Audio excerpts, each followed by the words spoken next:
IBN 7 हौसला है।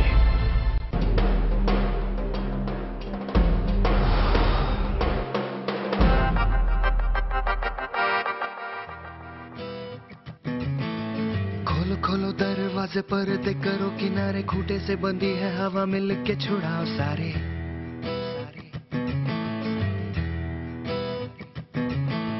आ जाओ पतंग लेके अपने ही रंग लेके, आसमां का शामियाना आज हमें है सजाना।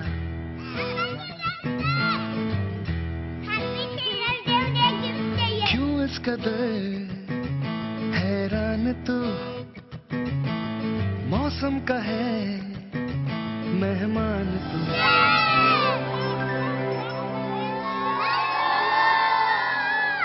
नमस्कार, स्वागत है आपका सिटीजन जर्नलिस्ट शो पर। बाल दिवस के अवसर पे हमारा फोकस है बच्चों पर। ये है उनकी कहानी, उन्हीं की जुबानी। कहीं बात है उनके पढ़ने के अधिकार की, तो दूसरी ओर पौष्टिक आहार की बात भी यहाँ होगी। बच्चे बने हैं आज सिटीजन जर्नलिस्ट और मांग कर रहे हैं अपने बचपन की। मेरा नाम कौशल है, मैं सुंदर नगरी में रहती हूँ। मेरे 7 बच्चे हैं, आज मैं सीजे बनी। हमारी बस्ती में कुछ ही समय पहले अभी 4 बच्चे कमजोर थे, उनकी मौत हो गई। बालकनामा एक ऐसा अखबार है जो कि सड़क एवं कामकाजी बच्चों द्वारा निकला हुआ है और इसमें हम बच्चों की असली तस्वीरें, असली कहानी छपती हैं। आज हम आए हैं SOS विलेज, जहां पे बहुत सारे छोटे छोटे बच्चों को एक घर मिला है। ऐसे बच्चे जिनके परिवारों ने उन्हें छोड़ दिया है। यहाँ इस घर में वो खाते हैं, पीते हैं, पढ़ते हैं, लिखते हैं, खूब मजे करते हैं और उन्हें मिली है एक माँ। तो आप बताइए, आप इन सारे बच्चों की मम्मी हैं? हाँ जी। ये कैसे हुआ? हम जब यहाँ आए तो फिर हमें 10 बच्चे मिले, फिर हमें इनके काम करने लग गए। कैसे कैसे आप ध्यान रखती हैं बच्चों का? बच्चों का हर जरूरत होता है, हर बच्चा एक जैसे नहीं होता, अलग अलग हालत से, अलग अलग जगह से आता है। तो उन सब को हम चाहते जे ये कैसे बेहतर जिंदगी जी सके। पहले हमें भरोसा दिलाना पड़ता जे हम तुम्हारी साथ है और तुम्हें कोई भी दुख सुख के लिए हम जिम्मेदार हैं। हम तुम्हारी दुख सुख में हमेशा साथ में रहेंगे। तो ये विश्वास जब हम बच्चों से दिला देते तब बच्चे धीरे धीरे हमें एक्सेप्ट करने लग जाता है। तो हम एक परिवार अपना आप ही बन जाता। बच्चों को तो खूब मजे आते होंगे ना, 10 भाई बहन एक साथ। क्या शैतानियां करते हो तुम लोग? हाँ हाँ, मजे करते हो?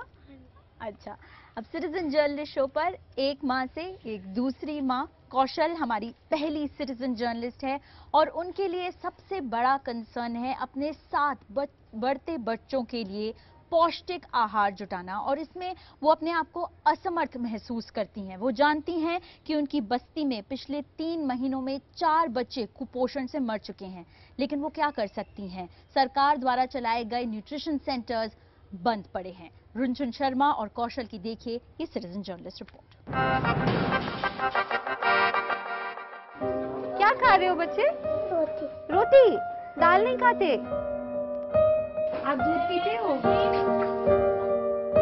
पनीर खाते हो? दूध नहीं पीते? किसके साथ खाते हो रोटी? अकेला खाते हो या दाल के साथ खाते हो? अकेले।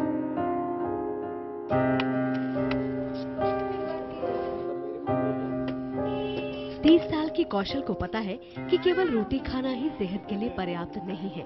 बच्चों को सेहतमंद रखने के लिए संतुलित आहार की भी जरूरत है, यानी कैल्शियम, प्रोटीन, कार्बोहाइड्रेट, विटामिन और बहुत कुछ। लेकिन दुख की बात यह है कि कुपोषण हकीकत है और कौशल ही नहीं, उनके बच्चों को भी इसी के साथ जीना है। उसका 7वां बच्चा अभी 1 महीने का भी नहीं हुआ है, लेकिन उसे अपना दूध पिलाना भी कौशल के लिए आसान काम नहीं है। वजह है खुद कौशल को संतुलित आहार नहीं मिलना।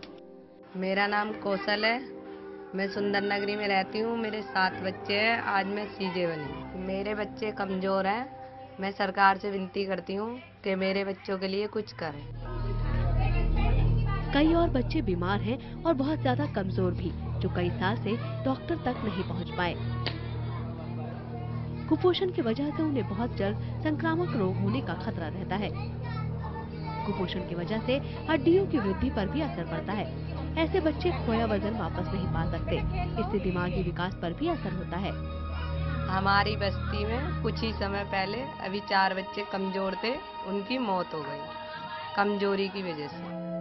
ये कहानी भारत के गरीबी रेखा से नीचे जीवन बसर करने वाले हर भारतीय परिवार की है।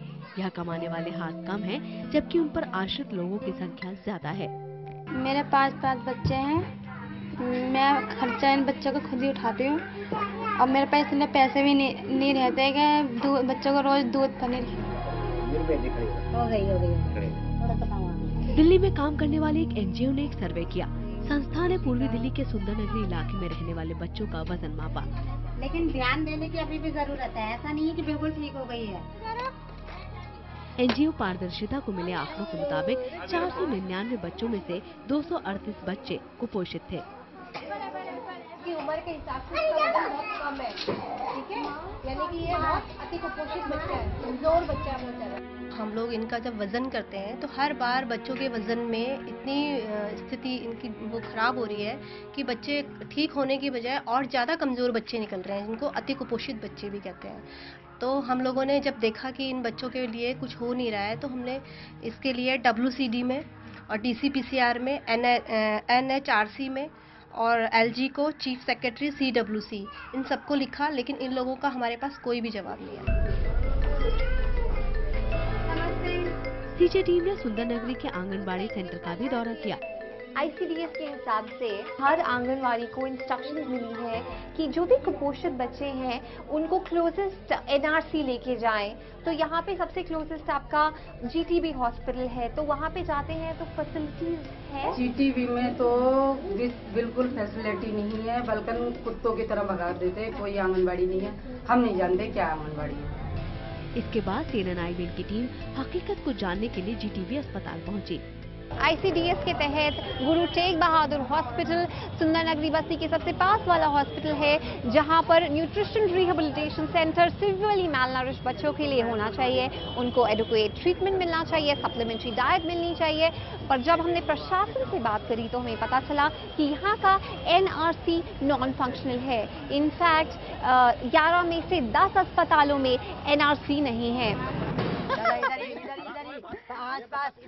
SOS विलेज में इस समय खेल का वक्त है, लेकिन भारत में 10 लाख से ज्यादा बच्चे ऐसे हैं जो सड़कों पर ही रहते हैं, 10 से 12 घंटे काम करते हैं, लेकिन उनकी आवाजें, उनके मुद्दे, उनकी कहानी मेन स्ट्रीम मीडिया में सुनाई नहीं देती है। लेकिन बच्चों का एक ग्रुप है जो इसे बदलना चाहता है। आज सिटीजन जर्नलिस्ट शो पर एडिटर्स, रिपोर्टर्स, कॉपीराइटर्स आए हैं एक बहुत ही खास अखबार के बालकनामा, एक ऐसा न्यूज़पेपर जिसे चला रहे हैं स्ट्रीट चिल्ड्रन। देखिए एक खास रिपोर्ट।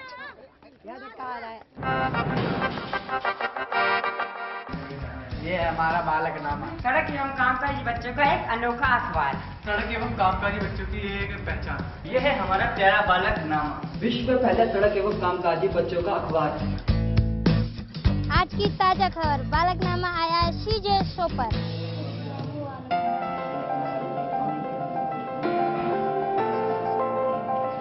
बालकनामा एक ऐसा अखबार है जो कि सड़क एवं कामकाजी बच्चों द्वारा निकला हुआ है और 2003 में इसकी शुरुआत हुई थी बढ़ते कदम संगठन द्वारा, और इसमें हम बच्चों की असली तस्वीरें, असली कहानी छपती हैं और सड़क एवं कामकाजी बच्चों को किस किस परेशानियों से गुजरना पड़ता है हम इस बालकनामा के द्वारा पब्लिक में देते हैं। कौन सी फंड पे जानी चाहिए? हमारा ऑफिस भी किसी न्यूज चैनल या न्यूज़पेपर के ऑफिस से कम नहीं है। आइए देखते हैं कि बालकनामा अखबार कैसे तैयार करते हैं। बच्चों का रिपोर्टर हूँ, तो मैं आपसे कुछ पूछूंगा तो आप बताओगे? सबसे पहले हमारा काम होता है रिपोर्टिंग का, जिसमें हमें बताया जाता है कि कौन सी रिपोर्ट और कैसी रिपोर्ट लेकर आनी है। तो हम बच्चों से बात करते हैं और रिपोर्ट कलेक्ट करके लेकर आते हैं यहाँ। औरों को भी स्कूल जाने का संदेश देते हैं। रिपोर्टिंग के बाद हमारी एक ऑडिटोरियम मीटिंग होती है, जिसमें हम ये डिसाइड करते हैं कि कौन सी खबर फ्रंट पेज पे जाएगी और कौन सी सेकंड पेज पे जाएगी और कौन कौन से महत्वपूर्ण मुद्दे हैं। अच्छी पढ़ाई नहीं हो रही है और टीचर्स आते हैं बस बोल के चले जाते हैं, बोलते हैं कि अपने आप पढ़ो। लगभग लिखते हैं, लगभग 50 बच्चे हो रहे हैं शिक्षा से वंचित करोड़वां भारत में। बहुत से बच्चे ऐसे हैं जिन्हें पढ़ना लिखना नहीं आता है, फिर भी वो न्यूज इकट्ठी कर कर लेकर आते हैं और वो कहानी हमें बताते हैं और हम उन्हें अपने शब्दों में लिखते हैं। जहरीला पानी पी रहे हैं बच्चे। बालकनामा हर 3 महीने में प्रिंट होकर आता है और अपने फोटो आर्टिकल देखकर बहुत ही गर्व महसूस होता है और हमें लगता है कि थोड़ी मेहनत और मदद से हम सड़क एवं कामकाजी बच्चे अपना सपना साकार कर सकते हैं। मेरी मम्मी को अपना फोटो दिखाया और बहुत सारे बच्चों का फोटो दिखाया तो मेरी मम्मी बहुत खुश हुई। पहले होटल में काम करता था, मैंने कभी सोचा भी नहीं था कि मैं बालकनामा में रिपोर्टर बनूंगा। पहले मैं भी बाल मजदूरी करती थी, लेकिन जब से मैं बालकनामा से जुड़ी हूँ मेरी ज़िंदगी में बहुत से बदलाव हुए हैं और आज के समय में मैं बालकनामा की सलाहकार हूँ।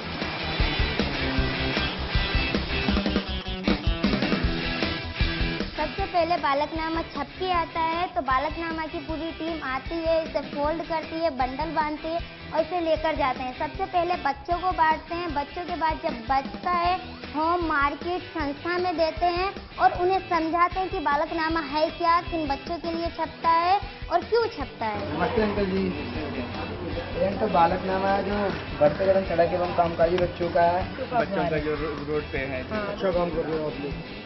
हम बच्चों को बढ़ते कदम संगठन से जुड़ने के लिए हर महीने 5 रुपए देना पड़ते हैं, जो कि बालकनामा और हमारे भविष्य के लिए काम आते हैं। बालकनामा से जुड़ के हमें एक नई हिम्मत और नया जज्बा मिला है और इसी के बिहाफ पे हम देश के सभी बाल साथियों को चिल्ड्रन डे की बहुत बहुत शुभकामनाएं दे रहे हैं। हमें उम्मीद है कि बालकनामा को और रीडर्स मिलेंगे और एक बदलाव आ पाएगा। इस बदलाव की मुहिम छेड़ चुके हैं कैलाश सत्यार्थी, जिनको उनके काम के लिए ग्लोबल रिकॉग्निशन भी मिला है। और आज सिटीजन जर्नलिस्ट शो पर उन्हीं की ऑर्गेनाइजेशन बचपन बचाओ आंदोलन से रेस्क्यू किए गए एक बच्चे की आप बीती हम आपको दिखा रहे हैं।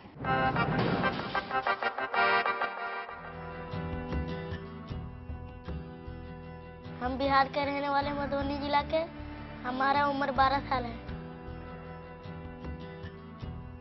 हमारे गांव के भाई लगेंगे और हमारे लेके आया, बोला वहाँ बैठा रहना, बस वहाँ काम नहीं करना है।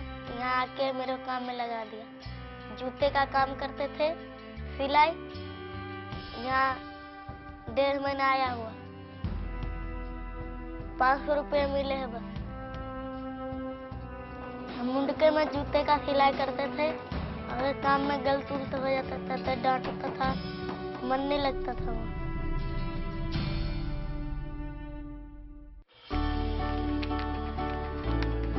जब से बचपन बचाओ आंदोलन ने हमें बाल मजदूरी से मुक्ति दिलाई है, तब से हमारा जीवन बदल गया है। तो अच्छा थे जो बच गए, हमारे जैसे कितने बच्चे काम कर रहे हैं अभी, उसको हम बचाने चाहते हैं वहाँ से। हमारे आश्रम में दोस्त है जिसके साथ खेलता हूँ, कूदता हूँ, मजे करता हूँ, पढ़ाई करते हैं। यहाँ से जाके गांव में पढ़ना चाहते हैं, पढ़ के बाल मजदूरी जो बच्चे करते हैं हमारे जैसे, उसको हम वहाँ से छुड़ाने चाहते हैं। ऐसे काम करेंगे, उसके घर पे जाकर समझाएंगे उसको, माँ बाप को, कि अपने बच्चे को घर से बाहर मत भेजो, पढ़ाओ लिखाओ, बाल मजदूरी में मत फंसाओ। बाल दिवस पे हम अपने दोस्त को कहना चाहते हैं, बाल मजदूरी मत करो। वहाँ से हम बोलते हैं सरकार को, उसको मुक्ति दिलाओ वहाँ से फंसे हुए जो। जी हाँ, सिटीजन जर्नलिस्ट शो पर समय हुआ है एक छोटे से ब्रेक का, लेकिन लौट कर आइए, बहुत कुछ है ब्रेक के उस पार।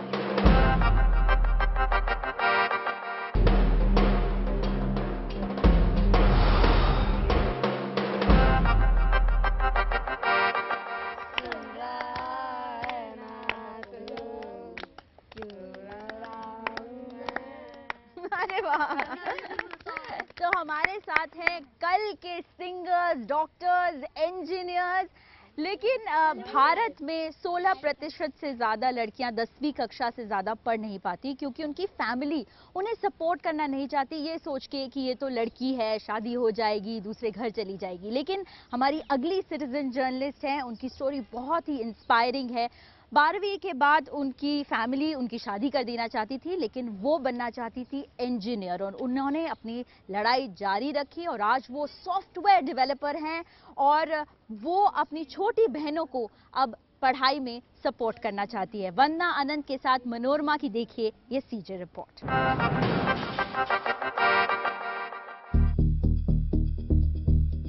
मेरे बचपन का सपना था कि मैं एक इंजीनियर बनूं। मैंने बहुत मेहनत से पढ़ाई की, अच्छे नंबर भी लाए, पर मेरे माँ बाप चाहते थे कि मैं शादी कर लूं। मैं 6 बहनों में सबसे बड़ी हूँ और मेरे माँ बाप के लिए एक बेटी की पढ़ाई के लिए पैसा देना मुश्किल था, लेकिन मैं हार मानने वाली नहीं थी। Hi, I am Manorma. I am an engineer and I am proud of my achievement. आज मैं उन कई लोगों में से हूँ जो एक मल्टीनेशनल कंपनी में काम करते हैं। मैं अपना सपना साकार होते हुए देख रही हूँ, लेकिन यहाँ तक पहुँचने के लिए मुझे कई रूढ़िवादी सोच और मान्यताओं को तोड़ना पड़ा। सबकी यही सोच है कि लड़की पढ़ ले, थोड़ा सा पढ़ ले और ताकि वो अपने बच्चों को संभाल सके, अपने शादी कर ले, अपने घर को संभाल सके, अपने बच्चों को संभाल सके। That's it. सिर्फ मानसिकता ही नहीं, आर्थिक मुश्किलें भी मेरे रास्ते में आ रही थी। जब मैंने कहा कि मुझे आगे पढ़ाई करनी है, कि मुझे इंजीनियर बनना है, तो उनका सबसे पहला सवाल था कि इतना पैसा कहाँ से आएगा। उन्होंने कहा कि हम नहीं कर पाएंगे, तो हमारी इस बात को समझो और क्या कहते हैं शादी कर लो। I was like half dead because मुझे तो पढ़ना ही था, मेरे वो ड्रीम है कि मैं इंजीनियर बनूँ। बहुत मुश्किल से समझाया, तो फिर बहुत लड़ाई हुई, मैंने बात नहीं की उनसे। और मेरे सपनों को पूरा करने में मेरी मदद की एनजीओ उदयन केयर ने। उदयन से मिली स्कॉलरशिप से मैंने रोहतक यूनिवर्सिटी से बीटेक किया। जहां एक तरफ मेरे परिवार ने मेरी पढ़ाई में रोक लगाई थी, वहीं आज वो मुझ पर गर्व करते हैं। जी, हमें तो बहुत ही अच्छा लगता है कि आज वो अपने पैरों पे खड़ी है और हमारे परिवार को हेल्प भी कर रही है। अब मैं चाहती हूँ कि मेरी 5 बहनें भी अपनी पढ़ाई पूरी करें। इनके साथ साथ मैं और भी लड़कियों को प्रेरित करना चाहती हूँ कि वो भी अपने सपनों के लिए लड़ें और उन्हें पूरा करें। मुझे देखते हैं कि मैं काम करती हूँ, मैं इस तरीके से अच्छी कंपनी में जा रही हूँ, ऐसा कुछ है, तो अब एक उनको अपने आप सेल्फ मोटिवेशन मिलता है कि अगर ये कर सकती है तो मैं क्यों नहीं कर सकती। जी हाँ, बच्चों का नजरिया हमेशा खास रहता है। सिटीजन जर्नलिस्ट शो ने वर्ल्ड विजन के साथ मिलकर जानना चाहा कि स्ट्रीट चिल्ड्रन कैसे देखते हैं अपने शहर को। वर्ल्ड विजन ने दिए कैमरा बहुत से स्ट्रीट किड्स को और हमें मिली ये बहुत ही खास तस्वीरें। शैतान 14 वर्षीय अर्जुन ने दिल्ली के मदनपुर खादर से ये तस्वीर भेजी है। इसमें वो दिखाना चाहते हैं कि यहाँ के बच्चों को साफ पानी मुहैया नहीं है और वो गंदगी में रहने को मजबूर हैं। इस दूसरी तस्वीर में अर्जुन बच्चों की जिंदगी की विडंबना दिखा रहे हैं। जिस उम्र में उन्हें खिलौनों के साथ खेलना चाहिए, उस उम्र में ये बच्चे सड़कों पर खिलौने बेच रहे हैं। एक और तस्वीर मदनपुर खादर की 19 वर्षीय रिंकू ने भेजी है। इस तस्वीर में एक बच्चे को एक डंप यार्ड में भोजन की तलाश करते देखा जा सकता है। रिंकू कहती है कि एक ओर ऐसे लोग जो भोजन बर्बाद करते हैं और वहीं दूसरी ओर कितने सारे बच्चे जिनके पास खाने को कुछ नहीं है। 16 वर्षीय रानी ने जहांगीरपुरी इलाके में कचरे बीनने वालों के बच्चों के जीवन का एक दृश्य अपने कैमरे में कैद किया है। यहाँ के बच्चे स्कूल नहीं जा पाते और सारा दिन इस कूड़े के बीच बिताते हैं। 19 साल के आकाश ने कचरे बीनने वाले बच्चों की ये तस्वीर ली है। आकाश कहते हैं कि कचरे की बोरियों की जगह इन बच्चों के कंधों पे स्कूल बैग होना चाहिए। जी हाँ, बाल दिवस की बहुत बहुत बधाई आप सबको। आज के सिटीजन जर्नलिस्ट शो पर बस इतना ही। आप हमसे जुड़ सकते हैं IBNCJ.com, फेसबुक और ट्विटर पर भी। लेकिन जाने से पहले फेथ गोंजाल्विस भर रही हैं म्यूजिक की बस्ती बहुत से बच्चों की जिंदगी में। हम सब की तरफ से बाय बाय।